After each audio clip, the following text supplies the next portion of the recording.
Viewers like you make this program possible. Support your local PBS station. The French Chef is made possible by a grant from Safeway stores. I knew you were coming, so I baked a cake. This is a French butter sponge cake, a biscuit au beurre. We're having cake for company, and you're invited today on the French Chef.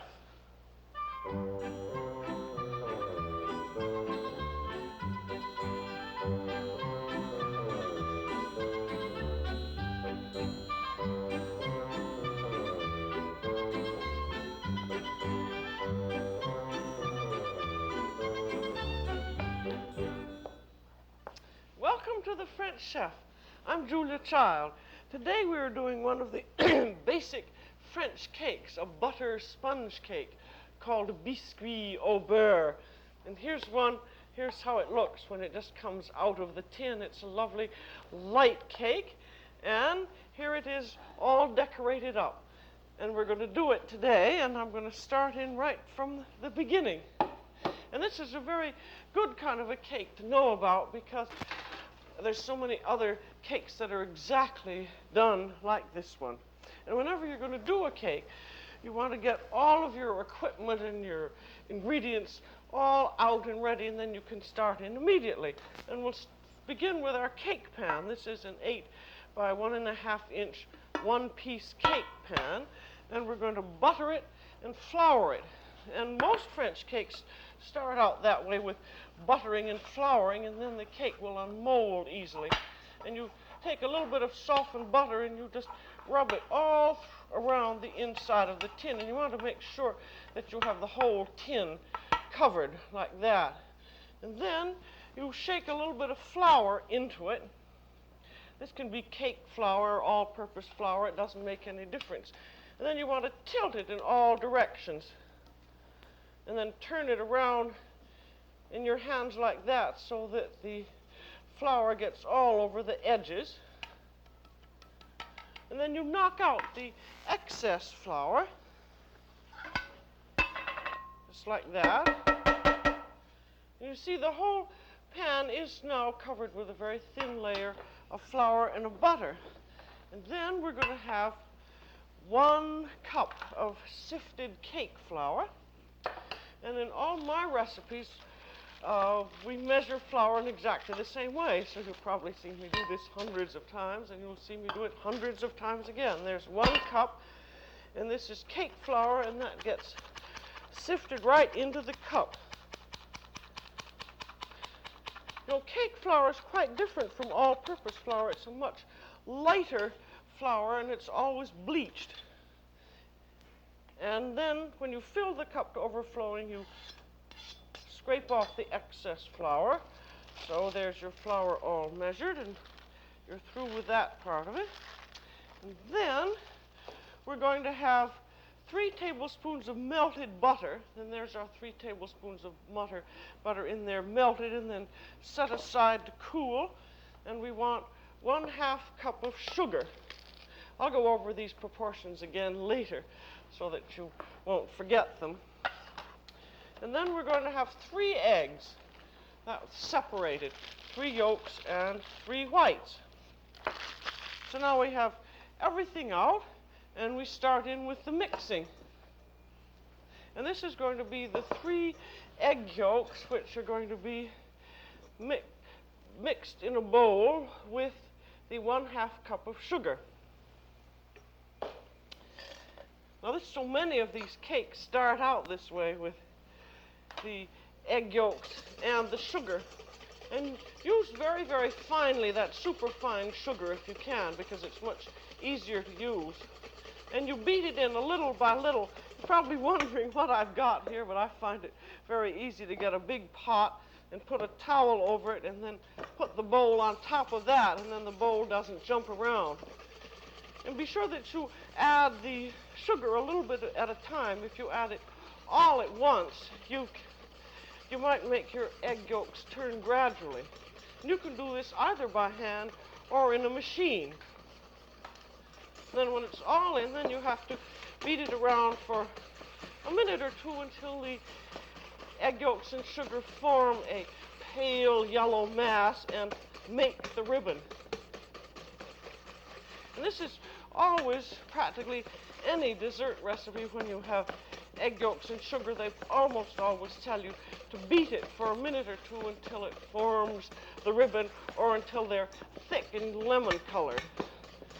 Now, when it forms the ribbon, you lift the mass up and drop it onto the surface of the mixture, and it should form a slowly dissolving ribbon. That's not quite done enough yet, so I'm going to beat it a little bit more. And if you're doing it in an electric mixer, be sure that you don't overbeat them. I think that's probably thick enough now. Now look at it now, so that, oh, that's not, it isn't quite thick enough.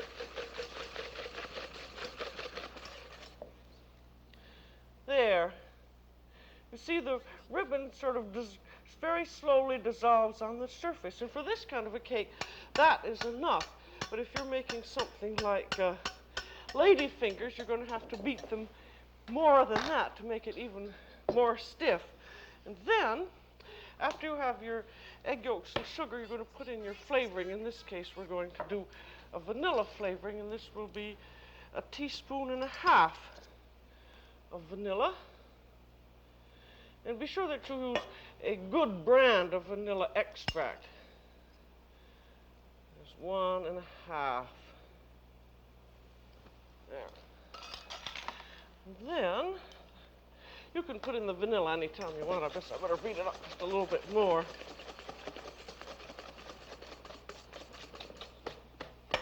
And now we're ready to beat our egg whites. We have, and I'm going to have some fun today. I'm always doing egg whites by hand in a copper bowl. And so I'm going to have a race today between the copper bowl and the machine. And I just want you to see that I'm not cheating at all. I've got 3 egg whites in there and 3 egg whites in here. And these eggs are all U.S. rated large eggs. So I'm going to put 3 in the copper bowl and 3 in the bowl of the machine, and we're going to see who wins. And I think maybe I'll win because I'm bigger, but I don't know. So there are 3 egg whites in there, and here are 3 egg whites in here. And this is one of these French unlined copper bowls, and it's wonderful for beating egg whites with, because the egg whites mount very nicely and they also retain their texture. And then this is a very large wire whip, which you beat by hand. And then with this, I'm using the small bowl of the mixer, and I'm going to start it in rather moderately until the egg whites have begun to foam. And then as soon as they foam, I'm going to add a little bit of cream of tartar, because the cream of tartar helps the egg whites retain their volume. It's sort of an acid. And I'm going to put in those for 3 egg whites. I'm going to put in just 1/4 teaspoon. I mean, 1/8 teaspoon. They've started now foaming, so now I'll put the cream of tartar in and set it at about a moderate speed. Then I'm going to start in on the copper bowl. Then as soon as they've started foaming, I'm going to put in a little bit of salt. And the salt has the same effect on the copper as the cream of tartar has in the plain bowl. I could put in just a pinch, because that makes an acid reaction. You start out rather slowly, and then you begin beating more hard. And there's the idea with the hand beating of the egg whites is to get just as much air into them as possible. And after they've started going, then I can go round and round and round in the bowl. But the idea is to have the biggest whip in the smallest bowl, and then you get your egg whites melted very quickly. And if you're in good physical trim, it shouldn't take you more than 2 minutes to beat up your egg whites. And remember also with egg whites that they'll beat up quicker if they're at room temperature and you let them out for a little while. Now we'll see how how our machine is doing. That's now sort of soft peaks, so now we'll put in a little bit of sugar, and that will also help to keep them to mount. I'm going to put in 2 tablespoons of sugar and then turn it up high. And I'll do the same with my hand-beaten ones.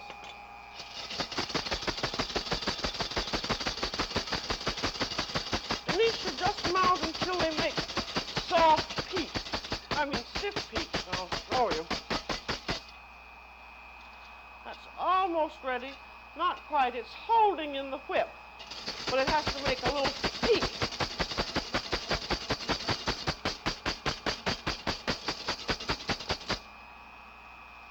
Now that's right. You see, that's forming a little peak that stands up by itself. And that's what's known as properly beaten egg whites. Now I think our machine has probably done exactly the same thing. Yep. See?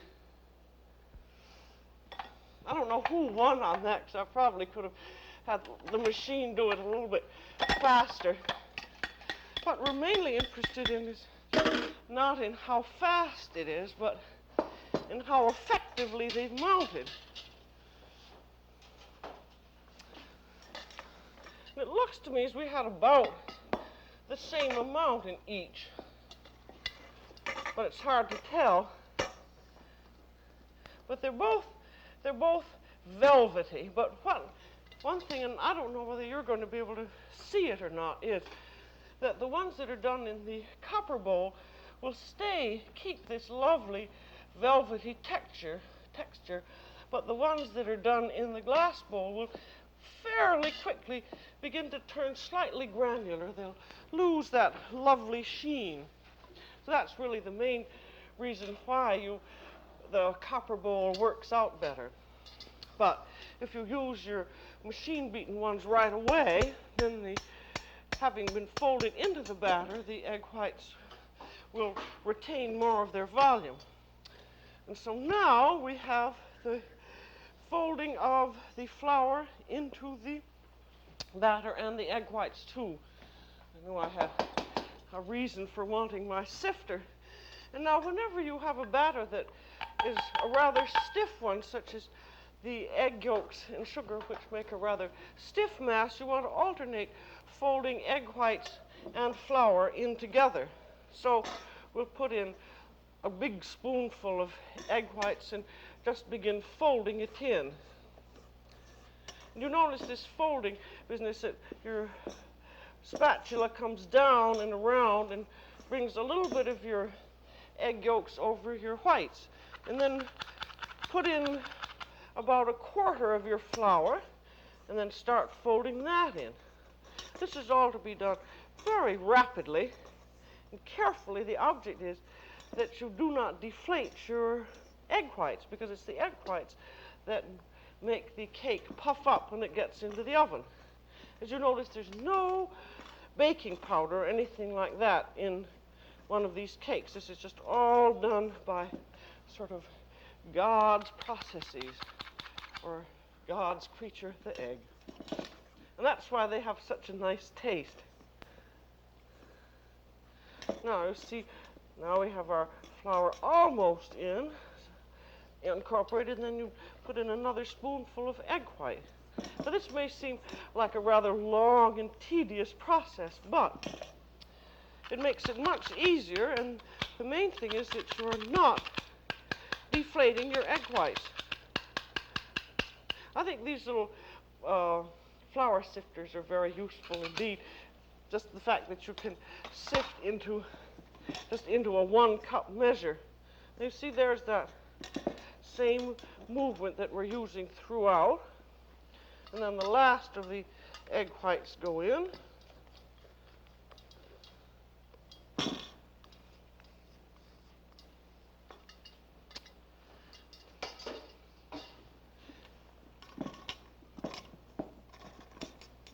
This is really, if you're making soufflés or anything that includes beaten egg whites. The folding is really the trick to the whole business. If it's done properly, rapidly, and delicately, then things are going to puff. Now we have our 3 tablespoons of melted butter, and that gets folded in. You can leave out the melted butter if you like, but this also gets folded in rapidly and delicately. If you leave out the butter, the cake puffs a little bit higher, but the butter also gives a lovely texture to it. It just depends on what you like. You see the butter's going in about a tablespoon at a time. And you notice at the bottom of your butter pan, there's always a little bit of sort of white, milky substance, and that you leave out because that's just sort of milk or liquid. Now that is all incorporated, and you don't want to overmix. It's better if you have a little bit too much, a little tiny bit of unblended patches than overmixing and deflating your egg whites. Now that's an 8 by 1.5 inch pan.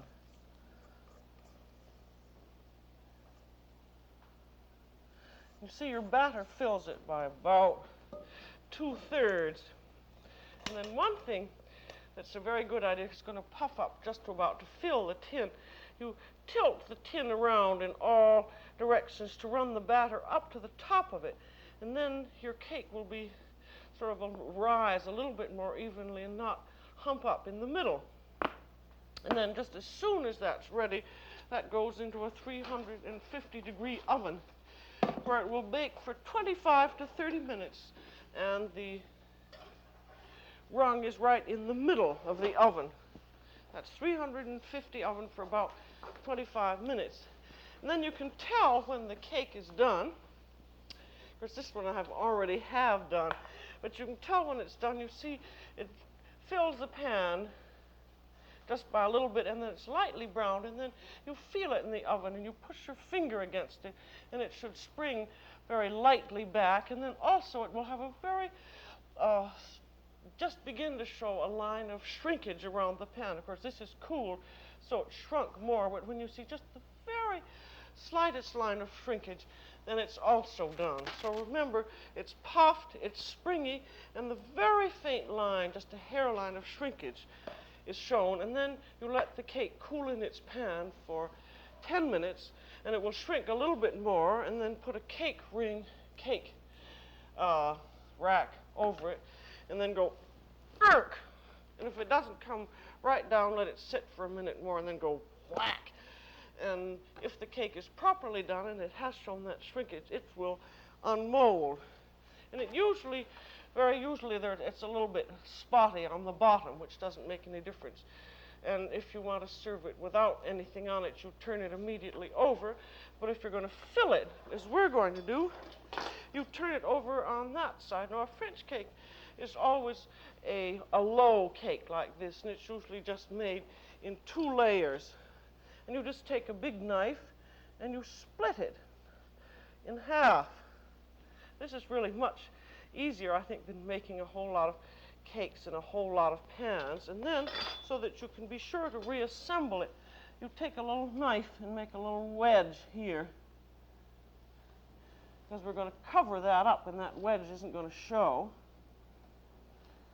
And then you know how to reassemble it again. You see you've got your wedge there. And now we're going to make a filling. This is going to be an orange butter filling. And this will be enough to fill, say, 2 cakes. But as you can keep it for quite some time in the refrigerator, we might as well make plenty of it. So I have 1 2/3 cups of sugar. And then I'm going to have 1/4 cup of strained orange juice. And this is very easy filling, as you're going to see. 6 tablespoons of butter. Now that's 1/4 cup. That's an 8 tablespoons. So I want 3/4 of that, which will be 6. And then I want 2 egg yolks and 2 whole eggs.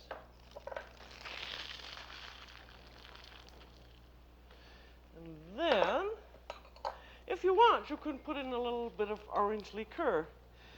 So I'll put in just about tablespoon of orange liqueur. You don't have to put in any liqueur if you don't like. Then you just stir that all over heat or hot water for about 5 minutes until everything melts and turns into sort of a honey. That's all that you do to that. And while I'm stirring this, I'm going to go over the ingredients for the cake again in case you missed them. Now, the proportions for making this butter sponge cake are 1 cup of cake flour, and that you measure first, and then 3 egg yolks beaten until thick and lemon colored with 1/2 cup of granulated sugar, and 3 stiffly beaten egg whites. And then you alternate folding the egg whites and the flour into your egg yolks and sugar. And this is baked in a buttered and floured 8 by 1.5 inch cake tin in the 350-degree oven for 25 to 30 minutes. And then I'll go over the proportions of this orange butter now. And that is 1 2/3 cups of sugar, 6 tablespoons butter, 2 whole eggs, 2 yolks, 1/4 cup orange juice, and then just beat over heat until it becomes a thick lemon yellow color. And I'm going to show you how it looks when it's still warm. It's just sort of a thick, creamy substance. It looks rather like a custard. And then after it's completely melted and you taste it and you see that the sugar is melted, you do not let it come over 168 degrees temperature. Then you beat it over ice or put it in the refrigerator, and it hardens up a little bit more, and then it's ready to use.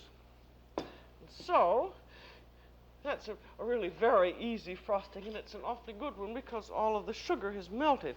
And then with your cake, you can, if you'd like, you can put a little orange juice or a little orange liqueur. You can just sprinkle it on the cake. I'll use just a little bit of both.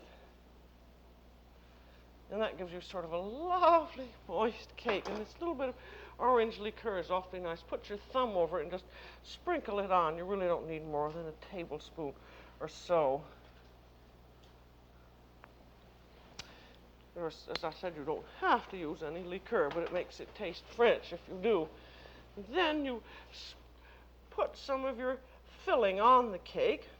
Now, if you want to make a richer filling, I'm doing sort of a no-cal one this time because there really isn't very much butter in here. You can beat in some softened, unsalted butter, and that will give you a thick, buttery filling. For this amount, you could beat in 2 more sticks of butter. Then you have your filling on top there. And then you reassemble the cake. Now, there's our little wedge, so you see it goes right back on again the same way as it came off. That seems to look a little bit off-center, but I don't know why. Maybe I didn't put the filling on correctly. Now we're going to cover it with apricot glaze. Matter of fact, I think I'm going to turn this over the other side, so I think it looks a little better. Because this is just going to be, as I said, a simple filling. And we have apricot glaze, and all that is apricot jam or preserves, which looks like that. And you push it through a sieve, and then, say you had 1/2 cup of it, push it through a sieve into a saucepan, and then add 2 tablespoons of sugar, and then let it boil until the last drops are sticky when they come off when they drop from your spoon, and then you use it while the glaze is still warm, and then any glaze you have left over, you just heat up the way I'm doing, and then you paint your cake with it. The reason I didn't do a really very buttery frosting on this is because everybody says that we're doing things that have so many calories in them, and I thought, well, for once I'd do something that really didn't have many calories in it. And see, if you left all the butter out of your cake, then you'd only really have 3 tablespoons of butter in the whole thing. Now then, when you get your cake all covered with your with your apricot glaze, then you lift it up and you put some some pulverized almonds around the edge of the cake. See, just like that. I should have put this on a tray.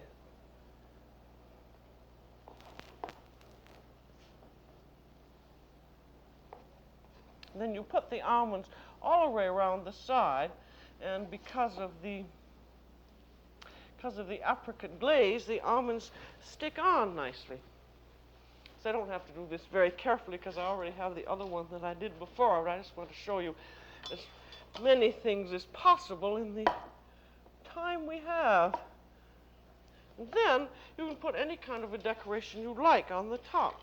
And I've got some blanched almonds, so I'll just put some of them on the top.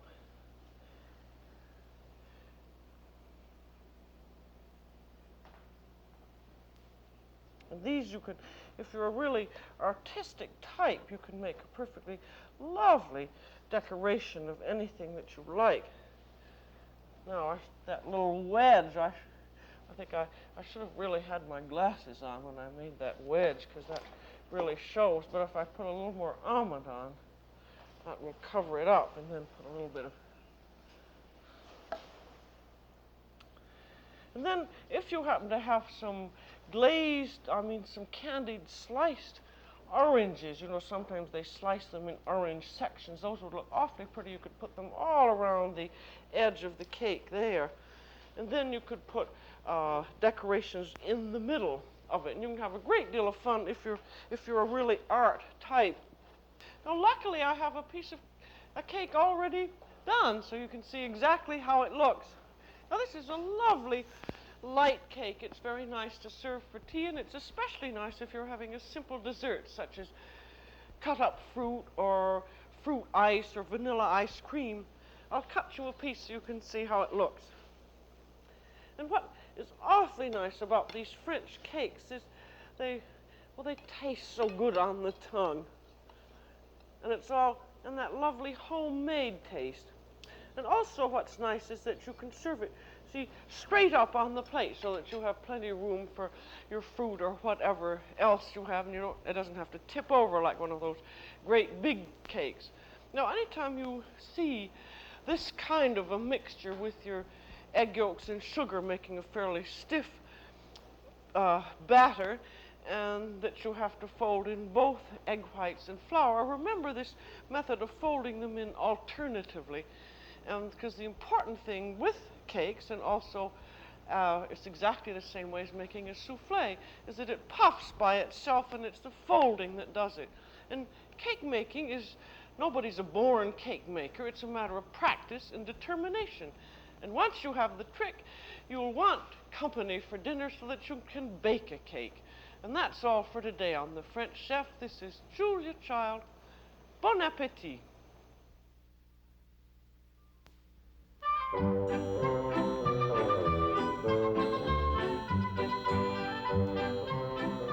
Julia Child is co-author of the book Mastering the Art of French Cooking.